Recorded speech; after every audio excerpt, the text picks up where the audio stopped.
আসসালামু আলাইকুম। সবাই কেমন আছেন? আশা করছি সবাই খুব ভালো আছেন। আমি আলহামদুলিল্লাহ ভালো আছি। চলে আসলাম আরেকটি নতুন ব্লগ নিয়ে, নতুন একটি সকালে। আজকে খুব সকালে ঘুম থেকে উঠে গেছে আমার বাচ্চারা। ঈদের পরে আজকে প্রথম স্কুল খুললো। তারা খুব এক্সাইটেড স্কুলে আসার জন্য, এজন্য তাড়াতাড়ি আজকে স্কুলে চলে আসছে। দুই ভাই মিলে স্কুলের মাঠে খেলছে।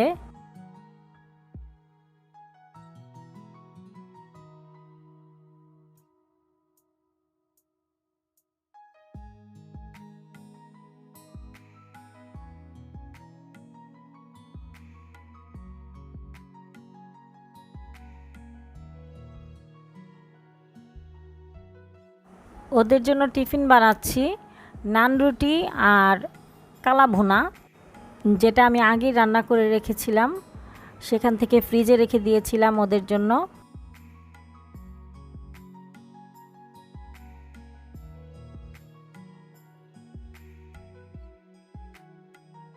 বড় মেয়ে আর বড় ছেলেকে খাওয়াচ্ছি। ছোট ছেলে আবার ওর ক্লাসে টিফিন খাচ্ছে। রুটি দিয়ে চকলেট দিয়ে খাবে আজকেও, এজন্য ওকে ওইটাই দিলাম।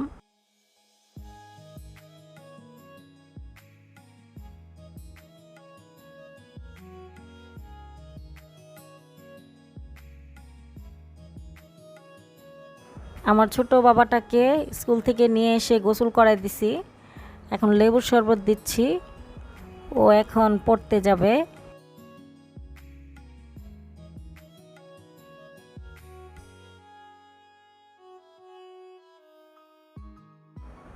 ছেলেকে পড়তে দিয়ে আমি রান্না করছি দুপুরের জন্য। আজকে পাট শাক ভাজি করব, আর করলা আলু দিয়ে আইল মাছ দিয়ে রান্না করব, আর ডাল রান্না করব। পাশের চুলায় আমি অলরেডি বসায় দিছি তরকারিটা। আলু কষানো হয়ে গেছে, এখন আমি করলাটা দিয়ে দিব। প্রচণ্ড গরম পড়েছে, তাই আমাদের আজকের মেনুতে সব তিতা তিতা খাবার। অবশ্য করলা তরকারিতে কিন্তু একটুও তিতা লাগবে না। সাধারণত আইড় মাছটা কিন্তু ভুনা করে খাওয়া হয়, আর করলা দিয়ে রান্না করলেও কিন্তু ভালো লাগে, খারাপ লাগে না। আর পাট শাকে এখানে আমি পেঁয়াজ দিয়ে দিলাম। আমি এর আগে পাট শাকে লবণ আর কাঁচামরিচ দিয়েছিলাম শুধু, আর এখন পেঁয়াজ দিয়ে দিলাম পানিটা শুকানোর পরে। তারপরে আমি বাগার দিয়ে দিব শুধু তেল দিয়ে। পাট শাকে আমরা বাগারের সময় রসুন খাই না। আর এখানে তরকারিটাও হয়ে গেছে। আজকে একটু তাড়াহুড়ার মধ্যেই সব কিছু করছি, আবার ছেলেকে আনতে যেতে হবে।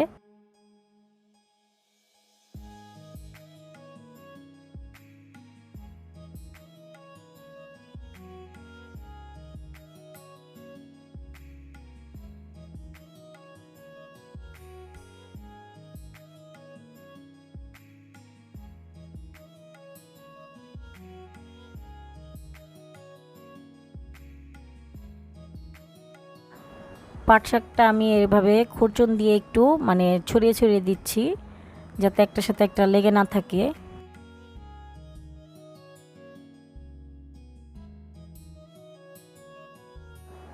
এর মধ্যে ইয়াসিনকে আর বড় ছেলেকে নিয়ে আসছি। আর এখানে আমের ভর্তা বানাচ্ছি। আমটা আমি গ্রেটার দিয়ে গ্রেট করে নিয়েছি। এখন এমনি লবণ, বিট লবণ, কাঁচামরিচ, শুকনা মরিচ আর কাসুন্দি দিয়ে মেখে নিব।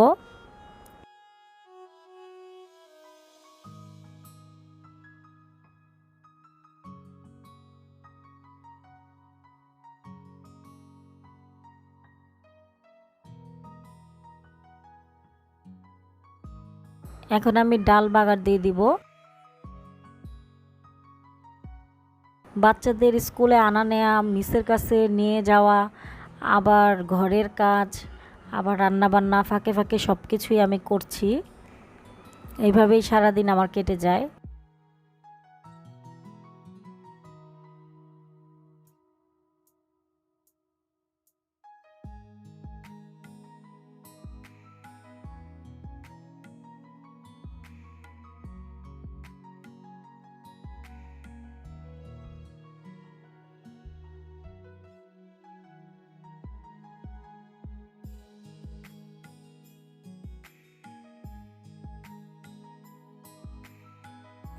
দুপুরের খাবার খাবো, বাচ্চাদের খাওয়া শেষ, এখন আমি খাবো। পাট শাক দিয়ে আমরা কাসুন্দি দিয়ে খাই, এটা খুব মজা লাগে। আর করলা তরকারিটাও খুব ভালো হয়েছে, একটু তিতা লাগছে না। বিকালবেলা লিচু খাচ্ছি, লিচুটা আমার অনেক প্রিয়। আর নতুন নতুন বের হয়েছে তো এখনও এতটা বড় হয়নি।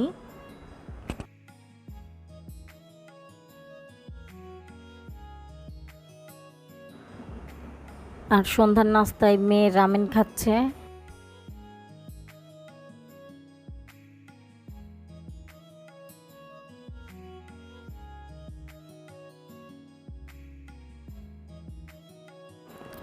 আর ওরা দুই ভাই দুধ খেয়ে পড়তে বসে যাবে।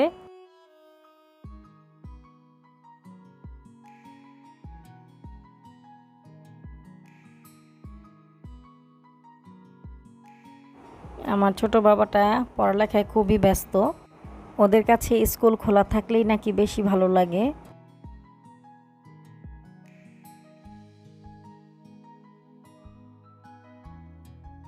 তো আজকের মতো ভিডিওটা এই পর্যন্তই, সবাই ভালো থাকবেন, আল্লাহ হাফেজ।